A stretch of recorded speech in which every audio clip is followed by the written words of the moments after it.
Hello అండి, అందరికీ నమస్తే. నేను మీ Gauravkrishna. Welcome back to our channel wall posters. Guys, ఈరోజు వీడియోలో మనము టాలీవుడ్ వర్సెస్ బాలీవుడ్ గురించి మాట్లాడుకుందాం. సో వీడియో ఖచ్చితంగా ఎండ్ వరకు అయితే చూడండి, చాలా ఇంట్రెస్టింగ్ గా అయితే ఉంటుంది. అయితే ఒకప్పుడు ఇండియన్ సినిమాలు అంటే కేవలం బాలీవుడ్ సినిమాలు అన్నట్టు మాత్రమే బాలీవుడ్ ఇండస్ట్రీ పోర్ట్రేట్ చేయడం జరిగింది. సో బాలీవుడ్ మాఫియా ఏ విధంగా పోర్ట్రేట్ చేస్తుందో మనందరికీ తెలుసు. ఒకప్పుడు చిరంజీవి గారు కూడా ఒక ఫంక్షన్ లో వెళ్లి బాధపడడం జరిగింది. ఇండియన్ సినిమాలు అంటే కేవలం బాలీవుడ్ సినిమాలైనా, ఎందుకంటే అక్కడ ఉన్న పోస్టర్లు మొత్తం హిందీ సినిమాలకు సంబంధించి ఉండేవి. తెలుగు సినిమాలకు సంబంధించి ఇంతమంది యాక్టర్లు ఉన్నారు కానీ ఎవ్వరి ఫోటో కూడా అక్కడ లేదని చెప్పి చిరంజీవి గారు బాధపడడం జరిగింది. కానీ ఏదైతే రాజమౌళి గారికి వచ్చిన ఒక ఆలోచన, ఆయన ఏదైతే పునాది వేయడం జరిగిందో, ఈరోజు చాలా మంది హీరోలు పాన్ ఇండియా వైజ్ గా అయితే రావడం జరిగింది. అయితే రాజమౌళి గారికి వచ్చిన ఒక ఆలోచన బాహుబలి దాదాపు 5 సంవత్సరాలు దానిపైన కాలం వెచ్చించడం జరిగింది. అలాగే ఎవరైతే ప్రభాస్ ఉన్నారో, ప్రభాస్ కూడా 5 సంవత్సరాల సినిమా కోసం కష్టపడడం జరిగింది. ఆ సినిమా కోసం ప్రభాస్ గారు తన పెళ్లిని కూడా వాయిదా వేసుకోవడం జరిగింది. సో ఆ సినిమా కోసం ఎంత కష్టపడ్డారో ఈ రోజు ఆ సినిమా బయటకు వచ్చి పాన్ ఇండియా వైజ్ గా రిలీజ్ అయ్యి ఈరోజు మిగతా సినిమాలకు, మిగతా డైరెక్టర్లకు, మిగతా హీరోలకు ఒక మార్గం అయితే చూపించడం జరిగింది రాజమౌళి గారు. సో ఈరోజు పాన్ ఇండియా మూవీస్ నుంచి గ్లోబల్ స్థాయికి వెళ్తున్నాయంటే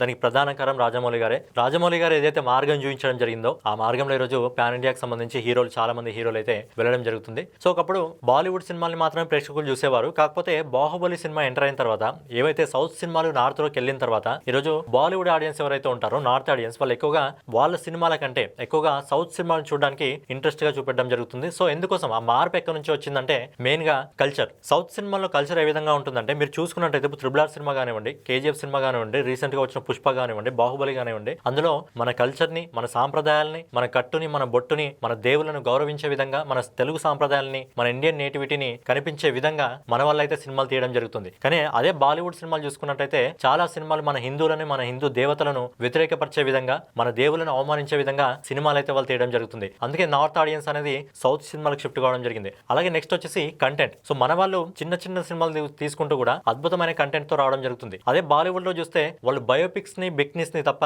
వేరే సినిమాలు నమ్ముకోడు. అలాగే వాళ్ళకి స్పోర్ట్స్ సంబంధించి ఏదైతే రీమేక్ సినిమాలు ఉంటాయో, రీమేక్ సినిమాలు స్పోర్ట్స్ సంబంధించి ఈ కంటెంట్ తప్ప వాళ్ళ దగ్గర వేరే కంటెంట్ ఉండట్లేదు. కాబట్టి వాళ్ళు ఈ రోజు అన్ని సినిమాలను కూడా రీమేక్ చేయడం మొదలు పెడుతుంది. అలాగే బడ్జెట్ విషయంలో కూడా మాట్లాడుతున్నట్టయితే బేసిక్ గా నార్త్ సినిమాని ఎక్కువ బడ్జెట్ పెట్టడం జరుగుతుంది. నిర్మాతలు ఒక 300-400 కోట్లు పెద్ద హీరోల పైన పెట్టి తీయాలన్నా వాళ్ళు ఈరోజు భయపడడం జరుగుతుంది. ఎందుకంటే వాళ్ళ సినిమాలు హిట్ అవుతావా, ఫ్లాప్ అవుతాయా అని చెప్పి. అదే మనం చూసుకున్నట్టయితే టాలీవుడ్ లో కాంతార కానివ్వండి, కార్తికేయన్ కానివ్వండి, లేకపోతే హనుమాన్ కానివ్వండి, ఇవన్నీ చాలా చిన్న చిన్న బడ్జెట్ మూవీస్, కానీ పాన్ ఇండియా వైజ్ గా వెళ్ళి దాదాపు అద్భుతమైన విజయాన్ని అయితే సొంతం చేసుకోవడం జరిగింది. సో అది బాలీవుడ్ కి టాలీవుడ్ కి ఉన్న డిఫరెన్స్. అలాగే బాలీవుడ్ నుంచి 2017 నుంచి 2024 వరకు ఆ ఎంటైర్ ఇయర్ లో అసలు సౌత్ ఇండస్ట్రీ ఎన్ని కోట్ల కలెక్షన్స్ వసూలు చేయడం జరిగింది, అలాగే నార్త్ ఇండస్ట్రీ అంటే బాలీవుడ్ ఎన్ని కోట్లను వసూలు చేసిందో మనం ఒకసారి లిస్ట్ వైజ్ గా చూసుకున్నట్టయితే, అయితే ఎప్పుడైతే బాహుబలి 2 రిలీజ్ కావడం జరిగిందో 2017లో, అక్కడ నుంచి మనం ఒకసారి మాట్లాడుకున్నట్టయితే 2017లో బాలీవుడ్ ఇండస్ట్రీ 7,194 కోట్ల బిజినెస్ చేయడం జరిగింది ఆ ఎంటైర్ ఇయర్ లో. అదే సంవత్సరం మన టాలీవుడ్ ఇండస్ట్రీ 5,098 కోట్ల బిజినెస్ చేయడం జరిగింది. అలాగే 2018లో బాలీవుడ్ ఇండస్ట్రీ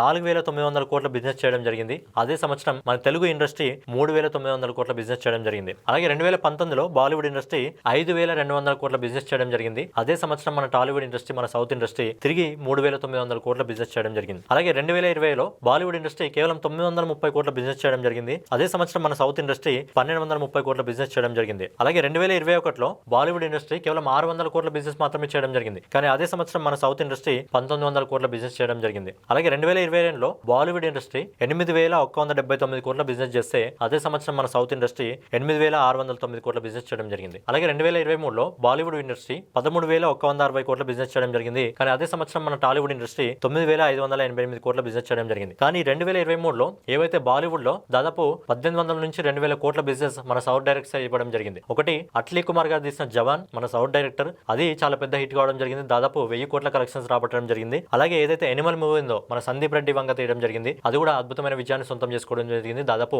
800 కోట్లకు పైగా కలెక్షన్స్ అయితే రావడం జరిగింది. అయితే 2023లో దాదాపు 1,800 నుంచి 2,000 కోట్లు మన సౌత్ డైరెక్టర్స్ వాళ్ళకి ఇవ్వడం జరిగింది. అలాగే 2024 గురించి మాట్లాడుకున్నట్టయితే 2024లో బాలీవుడ్ ఇండస్ట్రీ ఆ ఎంటర్ ఇయర్ లో 9,940 కోట్ల బిజినెస్ చేస్తే, మన టాలీవుడ్ ఇండస్ట్రీ 8,034 కోట్ల బిజినెస్ చేయడం జరిగింది. సో ఇక్కడ బిజినెస్ పరంగా మాట్లాడుకున్న బాలీవుడ్ కు ధీటుగా, బాలీవుడ్ కి సమానంగా సౌత్ ఇండస్ట్రీ అయితే చేయడం జరుగుతుంది. ఒకప్పుడు సౌత్ సినిమాలు అంటే కేవలం ఒక రీజనల్ లాంగ్వేజ్ సంబంధించిన సినిమాలు అని చెప్పి బాలీవుడ్ పోర్ట్రేట్ చేయడం జరిగింది. ఈరోజు అదే సౌత్ సినిమాల దాటికి ఈరోజు బాలీవుడ్ సినిమాలు నిలబడలేకపోతున్నాయి. అందుకే ఈరోజు సౌత్ సినిమాల డైరెక్టర్లతో ఈరోజు బాలీవుడ్ హీరోస్ మూవీస్ చేయడం జరుగుతుంది. ఎందుకంటే వాళ్ళ డైరెక్టర్స్ మీద వాళ్ళకి నమ్మకం లేదు కాబట్టి. సో ఇదనమాట రాజమౌళి గారు తీసుకున్న ఒక నిర్ణయం వల్ల ఈరోజు పాన్ ఇండియా నుంచి ఏకంగా పాన్ వరల్డ్ స్థాయికి ఏదైతే SSMB 29 ఉందో ఆ విధంగా పాన్ వరల్డ్ స్థాయికి తీసుకెళ్లడం జరుగుతుంది. అదే విధంగా మిగతా హీరోలు కూడా మన సౌత్ సంబంధించిన హీరోలు అదే దారిలో వెళ్ళాలని చెప్పి కోరుకుందాం. ఏదైతే SSMB 29 తర్వాత ఏదైతే అట్లీ గారి మూవీ రావడం జరుగుతుందో అది కూడా పాన్ వరల్డ్ మూవీ అని చెప్పడం జరుగుతుంది. సో ఇవన్నీ మూవీస్ పాన్ వరల్డ్ గా, మన సౌత్ సినిమాలు పాన్ వరల్డ్ గా వెళ్ళి అక్కడ కూడా అద్భుతమైన విజయాన్ని సాధించాలి. మన ఇండియన్ సినిమాలు అంటే ఏ విధంగా ఉంటుందో రాజమౌళి గారు RRR తో పరిచయం చేయడం జరిగింది. దాంతో కేవలం ట్రైలర్ మాత్రమే చూపించడం జరిగింది. SSMB తో ఏకంగా సినిమా చూపించడానికి అయితే ముందుకు వెళ్ళడం జరుగుతుంది. సో ఫైనల్ గా ఇదన్నమాట ఈ రోజు వీడియో. రేపటి వీడియో మళ్ళీ కలుసుకుందాం. ఈ వీడియో పైన మీ అభిప్రాయం ఏంటి అనేది కామెంట్ రూపంలో తెలియజేయండి.